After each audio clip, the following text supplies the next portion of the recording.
May bagong matutuklasan si Sam patungkol ito sa kanyang tatay.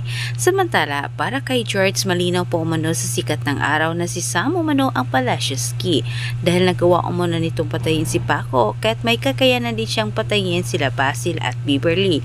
Ngunit para kay Royales naman ay hindi pa umano malinaw na si Sam pa nga ang killer sapagkat wala umano silang nakitang motibo para gawin ito ni Sam kala Beverly.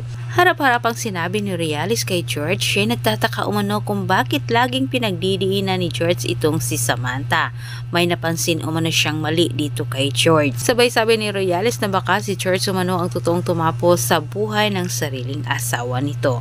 Samantala dahil sa depresyon ni Aurora ay gusto naman siyang ipadala ni Galvan sa palagamutan dahil wala na umano ito sa tamang pag-iisip.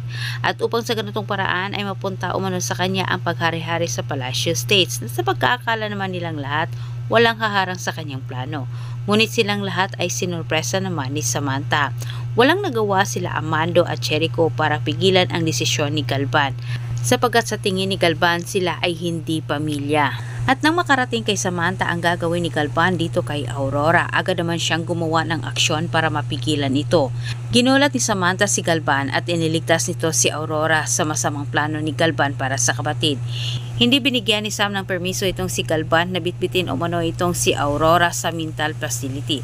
Hindi nagpaligoy-ligoy itong si Samantha at diretsang sinabi niya kay Galvan na sa kanilang dalawa umano siya ang may karapatan na magdesisyon para kay Aurora dahil siya ay asawa umano ni Paco. Sinabi din ni Sam sa lahat, sa kalagayan umano ni Aurora ngayon, kailangan siya umano ang tatayo sa posisyon nito.